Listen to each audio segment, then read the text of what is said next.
20,000 fans jammed Chicago Stadium to see this final game of perhaps the most exciting and dramatic Stanley Cup playoffs in NHL history. Because of the excitement, the CBS television network preempted its prime time regular programming to carry this game. That, coupled with the two Canadian television networks, enabled more than 25 million viewers to see hockey at its best. The game opens with a great offensive move by Hull, but somehow Dryden manages to keep the puck out. Esposito comes out to cut down the angle on Frank Mahovlich. It was one big save after another.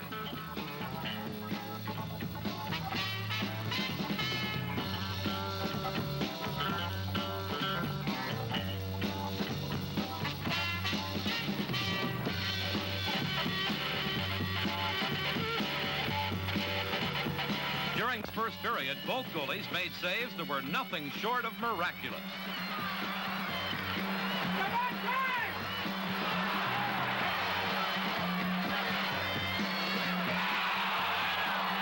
Now in the final minutes of the first period, watch as Dennis Hull, number 10, beats Dryden from an unlikely angle to give Chicago a 1-0 lead.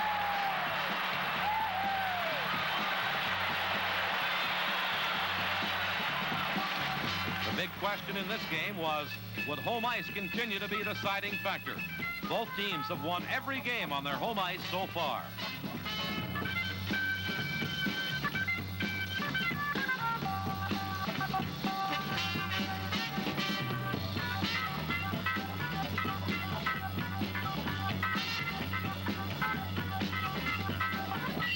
Martin centers the puck to O'Shea. He knocks it down, gets control, and fires it home. And it's 2-0 for the Blackhawks at 7:33 of the second period.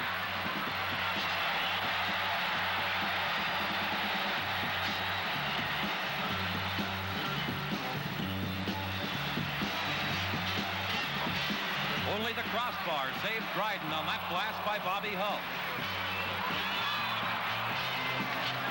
Chicago seemed to be completely in control until Lemaire surprised everybody, including Esposito, with a bullet-like shot from just over center ice, and the complexion of the game started to change.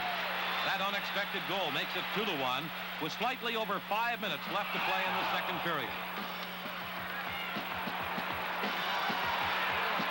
At the side of the net misses an excellent chance to put Chicago further ahead, but a minute and 40 seconds before the second period ended, Richard had tied the score 2-2.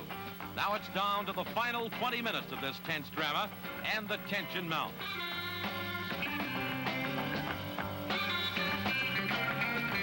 Poole fights for the puck.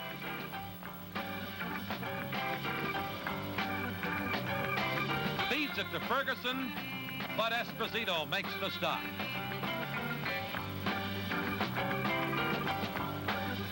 Canadians are carrying the attack. That's Henry Richard going in on left wing. He manages to elude Magnuson's diving check and shoots the puck over the falling Esposito. Montreal goes ahead 3-2. Now the pressure is on Chicago. They have to attack. And this save on Pappen is typical of the way Dryden is frustrating the Blackhawks.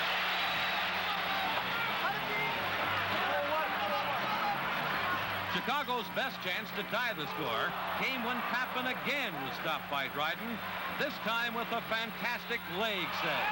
Time is running out, and Esposito is trying to get to the bench for a sixth attacker, but Poole and Ferguson force Coney to stay in his goal.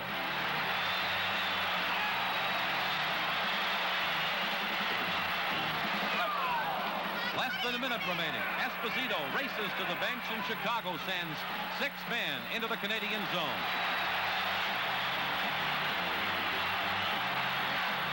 Pete Mahovlich clears the puck down ice. Only seconds remain. Here comes Makita. Over to Martin. He loses control, and the puck comes out of the Montreal end. And the game is over.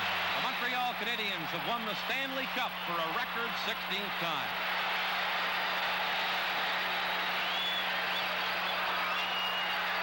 These great Chicago fans stand to cheer the champions and their valiant Blackhawks. As the players exchange congratulatory handshakes, the tension and fatigue shows in the face of Henry Richard, who tonight let his actions speak louder than his words. NHL President Clarence Campbell presents the Stanley Cup to Captain Jean Beliveau, his 10th Stanley Cup, a record he shares with Richard.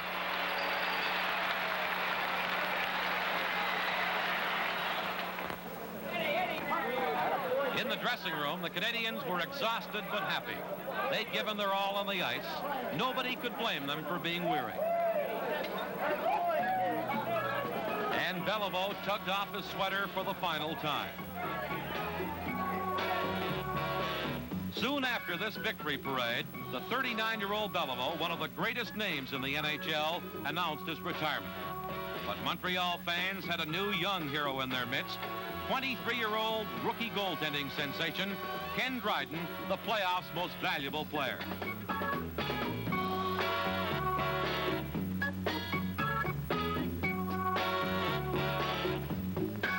Coach McNeil rode with Canadiens president David Molson and the 500,000 proud citizens of Montreal who turned out to pay tribute to their beloved Canadiens, so jammed the streets that it took 2.5 hours to go only 2 miles.